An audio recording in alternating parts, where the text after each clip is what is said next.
Hi everyone, Eric with Proud Counseling here to talk about some practical tips for how to have difficult conversations with people. A natural part of having relationships is that we can get hurt through them, with or without intention. This can be through relationships with colleagues, with friends, family, loved ones. And sometimes it can be difficult to express to someone else when they've done something that has hurt us. Sometimes what we try to do is kind of just hold it in, not address it, and just keep it to ourselves. It can feel easier in the short term to do that because then we don't have to address something and we don't have to have an uncomfortable conversation.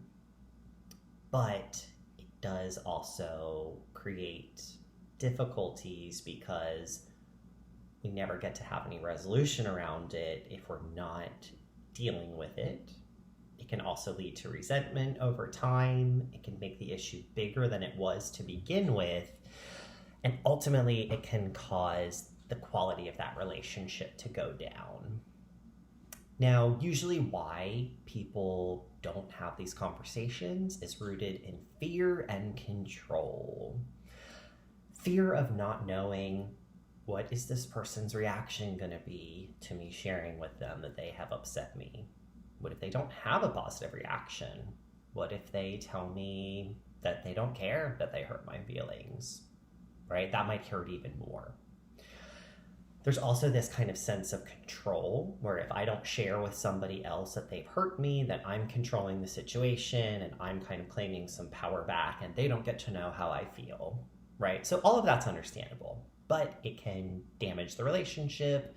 It can lead to resentment and you're not getting your needs met in the process. So here are some practical tips for how to have conversations that are difficult when someone has hurt our feelings. So to start, you want to do some brief planning. You want to figure out sort of what's the main message of what you want to say to this person. Keyword brief. Don't make it too long. Don't give them the whole rundown of you did this and you did that and then this and then that. It's going to make it that much harder to actually do it if you build it up too much. You want to start with just kind of what's the main point that you want to get across to them. It's also helpful to give this person a heads up. To let them know, hey, there's something I'd like to talk to you about. It can be as simple as that. Oftentimes people are like, I don't even know how to start the dialogue, start the conversation. Simply stating, hey, there's something I'd like to talk to you about. There's something that I'm upset about that I'd like to talk to you about. That might tee it up even a little bit more. You want to also get the other person's consent to that conversation. So you can say, hey, there's something I'd like to talk to you about. Is now a good time to do that?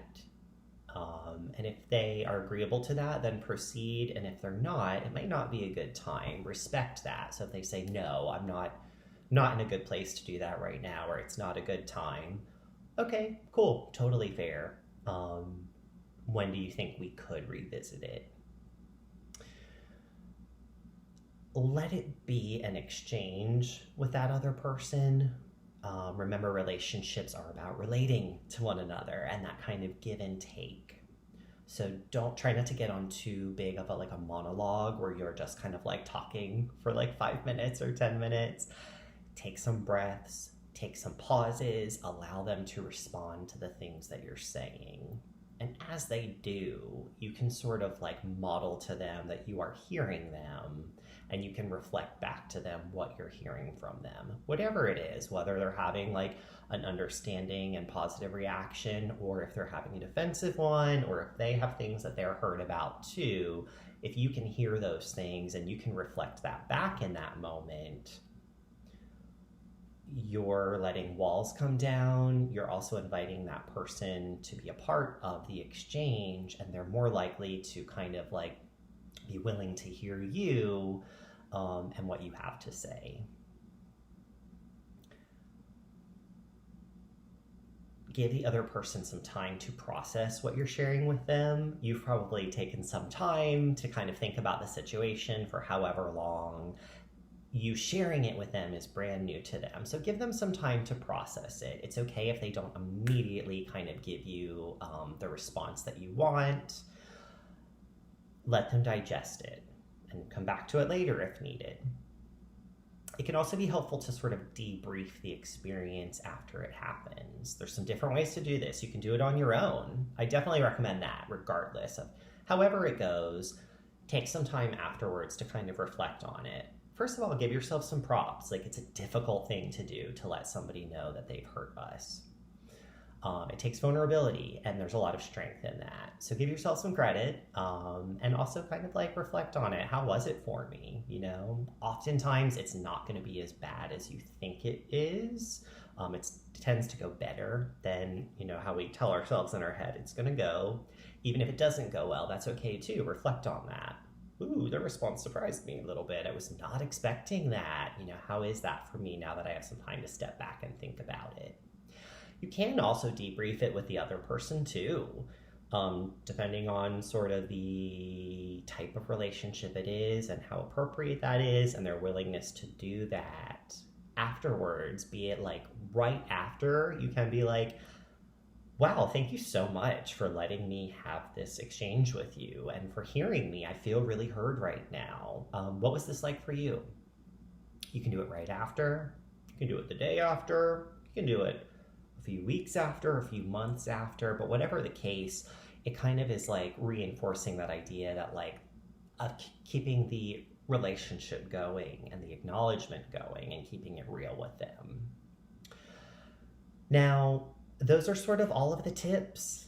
And remember, right now during the pandemic, this is the time to do things that scare us and to do things that challenge us. So I know this is not easy to do. This is something I have been practicing for myself during recent times. During quarantine, I've been doing a lot of self-reflection, and I've been kind of finding ways to grow as a person and how can I challenge myself. And one of those ways has been having uncomfortable conversations with people in my life that I care about and that matter to me. And it's been really cool, and there's been a lot of benefit to it. So try this out, push past the fear. I know it's uncomfortable. And if you found this helpful, check out my other videos included on the page for other tips for things regarding mental health. Thank you.